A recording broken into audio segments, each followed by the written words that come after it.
Olha, quando a gente pensa em segurança num armazém, o que vem à cabeça? Provavelmente regras, checklists, né? Mas e se o perigo de verdade não está num papel, mas sim nas forças invisíveis da física que estão agindo agora, em cada prateleira, cada corredor? É isso. Hoje a gente vai mergulhar na ciência por trás da famosa NR11 e entender por que ela é, no fundo, muito mais um manual de física do que um monte de burocracia. Essa frase chega a dar um arrepio, né? Porque ela vai direto ao ponto. Os piores acidentes, eles não vêm com um estrondo. Eles são falhas silenciosas que vão se acumulando dia após dia. A questão aqui nunca é se vai dar errado, mas sim quando a física que a gente ignorou vai apresentar a conta. E ela sempre apresenta. Então, bora lá. A gente vai começar pelo básico, pelo que realmente importa. A NR11 não é um bicho de 7 cabeças, não é para complicar a vida de ninguém, é sobre entender e, mais importante, controlar as forças que mantêm o armazém de pé ou que podem levar tudo ao chão. O coração da NR11, o centro de tudo, é uma regra de ouro: a estabilidade das massas. O que isso quer dizer? Bom, o item 11.3.2 da norma é bem claro. O peso da carga não pode, em hipótese alguma, ser maior que a capacidade da estrutura. Parece óbvio, né? Mas é aí que mora o perigo. Desrespeitar essa lei básica da física é como montar uma armadilha silenciosa, pronta para disparar a qualquer momento. Hoje em dia, para ser eficiente, a gente verticaliza tudo, ou seja, empilha para cima o mais alto que der. Só que a física tem um recado importante. Quanto mais alto, maior é uma coisa chamada momento de tombamento. Imagina um cabo de guerra, tá? A gravidade está sempre lá, puxando o topo da pilha para baixo e para o lado, querendo derrubar tudo. A amarração da carga não serve só para juntar as caixas. Ela cria uma base firme, que briga de volta contra essa força, mantendo o equilíbrio. Beleza. Agora, a gente entra num ponto que é crucial, porque nem toda força é igual. E dentro de um armazém, entender a diferença entre uma carga quietinha, parada e uma carga em movimento, bom, essa diferença pode ser a linha que separa um dia normal de um desastre completo. Pensa assim. De um lado, a gente tem uma prateleira aguentando 1 tonelada, paradinha, sem problemas. Isso é carga estática. Fácil. Agora, do outro lado, a mesma prateleira. Só que uma empilhadeira, mesmo a 2 por hora, dá uma batidinha nela. Isso é carga dinâmica. É como uma pequena explosão de energia, toda concentrada num único ponto. A estrutura que aguentava o peso quieto não foi projetada para aguentar esse tranco, esse impacto. E é aí que tudo pode vir abaixo. E é exatamente por isso, por causa dessa tal carga dinâmica, que a NR11 obriga ao uso de protetores de coluna. Sabe aqueles guardrails amarelos na base das estantes?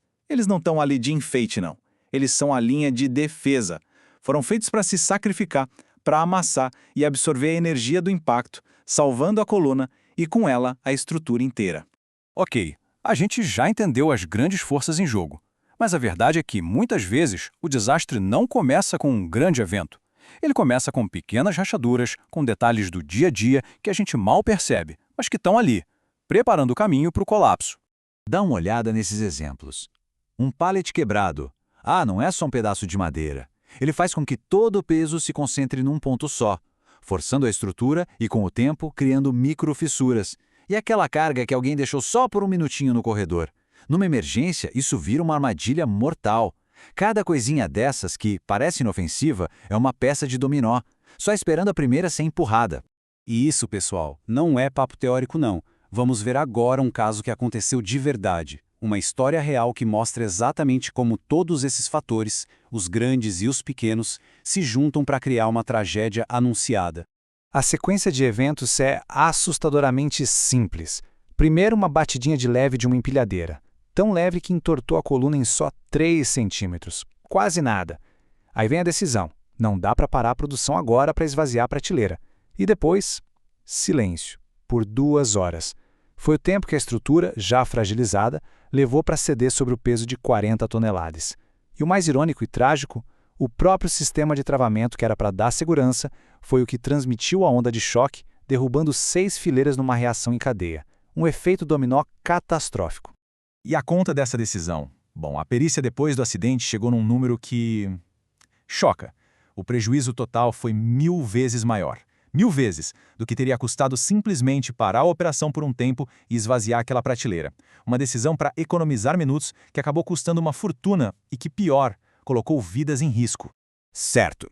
Então, como é que a gente quebra esse ciclo? Como a gente evita que essa história se repita? Não existe uma bala de prata, uma solução mágica. A resposta está numa combinação poderosa de duas coisas: engenharia inteligente e uma gestão rigorosa.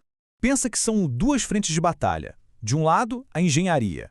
As placas de capacidade de carga, que tem que estar ali bem visíveis, quase gritando o peso máximo.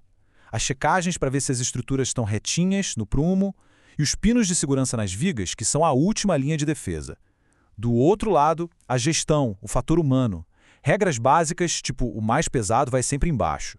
Rotinas de inspeção toda semana para caçar qualquer dano e a regra de ouro. Bateu, danificou, tem que esvaziar na hora.